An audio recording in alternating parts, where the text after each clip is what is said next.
पाकिस्तान मुस्लिम league नून के senator Mushahid Hussain साहब ने ये कहा कि मौजूदा जो हुकूमत है इसके पास क्या बचा है, ना ही कोई इखलाकी जवाज़ है और ना ही कोई कानूनी जवाज़ है।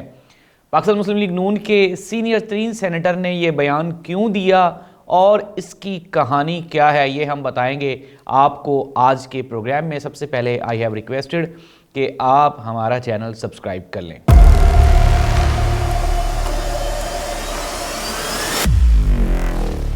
औज़ुबिल्लाहिमिनश्शैतानिर्रजीम बिस्मिल्लाहिर्रहमानिर्रहीम अल्लाहुम्मा सल्लि अला मुहम्मदिन व आलि मुहम्मद। करोड़ों दरूद व सलाम हज़रत मोहम्मद मुस्तफ़ा सल्लल्लाहु अलैहि वसल्लम पे और आप सल्लल्लाहु अलैहि वसल्लम की आल पे। नादरीन, आप देख रहे हैं ज़ाहिद अब्बास नकवी ऑफिशियल। नादरीन, हुकूमत में या सियासत में अब भी चंद एक लोग ऐसे मौजूद हैं जिनको कि अपने ख़ानदान का, अपनी इज़्ज़त का और इस मुल्क के वक़ार का कुछ ना कुछ ख़याल है। जैसा कि आज पाकिस्तान मुस्लिम लीग नून के सीनियर तरीन जो सेनेटर हैं, उन्होंने सेनेट में मुशाहिद हुसैन साहब ने तकरीर करते हुए कहा कि मौजूदा सियासी सूरत हाल में हुकूमत के पास कोई ऑप्शन नहीं है। ये कौन सी जमहूरियत है? टूटी फूटी जमहूरियत है, टूटी फूटी हुकूमत है। तो हुकूमत को चाहिए कि हिम्मत करे और इलेक्शंस की तरफ जाए ताकि मुल्क में ये जो अफरा तफरी है, गहमा गहमी है, इसका किला कमा किया जा सके। दूसरी जानिब हमने पाकिस्तान तहरीक इंसाफ के जो उम्मीदवारान हैं सूबाई असम्बली, जो उनके साबिक ओहदेदारान हैं, वुज़रा हैं सूबाई असम्बली पंजाब के, उनकी जानिब से भी मिला जुला रुझान देखा। शमसाम हुसैन बुखारी साहब ने मीडिया से गुफ्तगू करते हुए कहा कि हमें खदशा था कि जब हम पंजाब गवर्नमेंट, पंजाब असम्बली ख़त्म करेंगे तो ये नून लीग वाले हमारे साथ ऐसा ही हरबा इस्तेमाल करेंगे, ये हम पे सख्ती करेंगे और ये ताखीरी हरबे इस्तेमाल करेंगे जैसा कि आज फवाद चौधरी के मामले को लेकर हो रहा है। तो नाज़रीन, दोनों जमातों के जो सेंसिबल और पढ़े लिखे कारकुनान हैं, ओहदेदारान हैं, जो पुराने सियासतदान हैं, वो भी हमारी तरह इस चीज़ पर मुत्तफिक हैं कि पाकिस्तान के मुआशी, सियासी और खुदा न खास्ता अब जो अमन की सूरत हाल है, इन तमाम तबाहियों की एक ही सल्यूशन है और वो हैं इलेक्शंस। जिस तरह हमने देखा कि पाकिस्तान कल से इंतहाई, हमारी जो पूरी की पूरी फ़ज़ा है वो सोगवार है। हम अप्रोक्सीमेटली कोई 100 डेड बॉडीज़, हमारे 100 प्लस जनाजे हम पेशावर में उठा चुके हैं। ज़ुबान कांपती है, हाथ कांपते हैं बताते हुए कि हमारे 100 मासूम पाकिस्तानी, मासूम शहरी कल वो लुकमा अजल बन गए इस सियासी कशमकश और बदअमनी का। फ़िलहाल वक्ती तौर पे ये कहा जा रहा है कि अफ़गानिस्तान और इससे उसकी जो दूसरी ताकतें हैं, पाकिस्तान मुखालिफ ताकतें हैं, वो इसकी सपोर्टिव हैं। जमात अहरार के बारे में कहा जा रहा है, लेकिन हर चीज़ कबलज़ वक्त है। नाज़रीन, हम सब लोगों ने बचपन में एक कहानी सुनी थी, वो इत्तफाक में बरकत है वाली ना।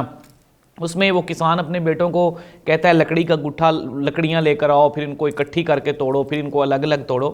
तो हम सब लोग जानते हैं कि जब लकड़ियाँ अलग अलग होती हैं तो उनको तोड़ना इंतहाई आसान होता है। हमारी मुल्की जो सूरत हाल है वो बिल्कुल अलग अलग लकड़ियों वाली हो चुकी है। ना ही तो हम कोई सियासी जमात हैं, ना ही हम कोई सियासी कारकुन हैं। हम सिर्फ़ और सिर्फ अपने अपने ज़ाती मुफादात और फ़ायदे की जंग लड़ रहे हैं और कोशिश कर रहे हैं कि किसी न किसी तरह कि मेरा जो बिज़नेस है, मेरा जो इंटरेस्ट है, मेरा जो प्रॉफिट है वो बच जाए। ये मुल्क पहाड़ में जाता है तो जाए, इस तरह से नुकसान होता है। और हम लोग देख रहे हैं कि गुज़श्ता 10 से 12 महीने में पाकिस्तान की जो मजमूई सूरत हाल है वो इंतहाई मिज़रेबल हो चुकी है। आप सब लोगों के सामने है, कितना को हम लोग रो लें, कितना को हम जो है वो चिल्ला लें। देखिए, मेरा फ़र्ज़ है, मैं कैमरे के सामने बैठता हूँ स्टूडियो में, मेरी रिस्पॉन्सिबिलिटी है, इखलाकी ज़िम्मेदारी है कि मैं आवाम को उन चीज़ों से आगाह करूँ जो मुल्क में हो रही हैं। सिमिलरली बहैसियत पाकिस्तानी हम सब का ये फ़र्ज़ बनता है कि हम जहाँ जहाँ जिस जिस जगह पे मौजूद हैं, हमें एक आवाज़ बुलंद करनी चाहिए और इन सियासतदानों के जो कि कानों तक पहुँच जाए। और इन सियासतदानों को चाहिए कि ये तमाम किसी एक जगह पे बैठें और बैठने के बाद अपने तमाम मसाइल का ये सल्यूशन निकालें। इस तरह से देख लें कि हम IMF पाकिस्तान पे ट्रस्ट नहीं कर रहा, पाकिस्तान के दोस्त ममालिक पाकिस्तान पे ट्रस्ट नहीं कर रहे। भाई, हालात ऐसे आ गए हैं कि हम ये कहते हैं कि पाकिस्तान का सबसे बड़ा दुश्मन यानी कि इंडिया भी अब पाकिस्तान को आहिस्ता आहिस्ता पाकिस्तान के हाल पे छोड़ता जा रहा है। उनको ज़रूरत ही नहीं है कि पाकिस्तान की तरफ वो आएँ और पाकिस्तान का नुकसान करें। पाकिस्तान का नुकसान करने के लिए हम इंटरनली ही काफ़ी हैं। सहाफ़ी देख लें, वो ग्रुप्स में बटे हुए हैं, सियासतदान ग्रुप्स में बटे हुए हैं, ब्यूरोक्रेट्स ग्रुप्स में बटे हुए हैं, जजेस ग्रुप्स में बटे हुए हैं, जर्नल्स ग्रुप्स में बटे हुए हैं। यार ये क्या हो रहा है? इस तरह से हम सब लोग अपने अपने हिस्से का नुकसान कर रहे हैं। पाकिस्तान का फ़ायदा तो सारी ज़िंदगी नहीं कर पाए। वो मुल्क जिसने हमें नाम दिया, शनाख्त दी, हमें इज्जत दी, हमें यहाँ पे रहने की जगह दी, अल्हम्दुलिल्लाह आज भी आप पूरी दुनिया में कहीं भी चले जाएं सिवाय पाकिस्तान के, आप इतनी आज़ाद और आसान ज़िंदगी नहीं गुजार सकते। इमरान खान को भी पाकिस्तान ने बनाया है। शहबाज शरीफ हो, नवाज शरीफ हो, मरियम नवाज, बिलावल भुट्टो या कोई भी सियासतदान हो, कोई भी जर्नैल हो, कोई भी जज हो, इन सबको इस मुल्क ने बनाया है। तो इन सबको चाहिए कि ये अपने ज़ाती मुफादात को चंद दिनों के लिए पसे पुश्त डालते हुए मुल्क की बेहतरी और फलाह व बहबूद के लिए एक प्लेटफॉर्म पे इकट्ठे हो जाएं। वरना आप सब लोगों ने कल देख लिया कि हमारे साथ क्या किया गया। हमारे दुश्मनों ने उसका फ़ायदा उठाया और वो हमारे घर तक घुस आए हैं। खुदा न खास्ता मुआशी बहरान का तो सामना हमें करना पड़ रहा है, जिसको हम झेल रहे हैं।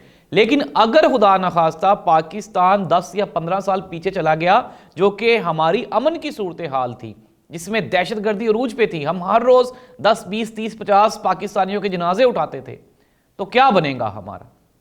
बड़ी मुश्किल से बहुत कुर्बानियां दे के पाकिस्तानी फ़ौज ने, पाकिस्तान आर्मी ने इस मुल्क को अपने पाँव पे खड़ा किया है। हम मुस्तहकम और मजबूत हुए हैं। तो अब सियासतदानों को चाहिए कि वो भी इस मुल्क की बेहतरी, तरक्की और खुशहाली में अपना किरदार अदा करें। अब पार्टियों के अंदर से आवाज़ें आना शुरू हो गई हैं। तमाम लोगों ने यह कह दिया है कि आप इलेक्शंस में चले जाएं, वाहिद हल है, इसके अलावा कोई हल नहीं है। ताख़ीरी हरबों से मुल्क का नुकसान होगा और मुआशी और दूसरे तौर पर भी हम लोग इंटरनली भी हम लोग कमज़ोर हो जाएंगे। अपने मेज़बान जाहिद अब्बास नकवी को इजाज़त दीजिए। इंशाअल्लाह अगले प्रोग्राम में दोबारा फिर मुलाकात होगी। अल्लाह हाफ़िज़।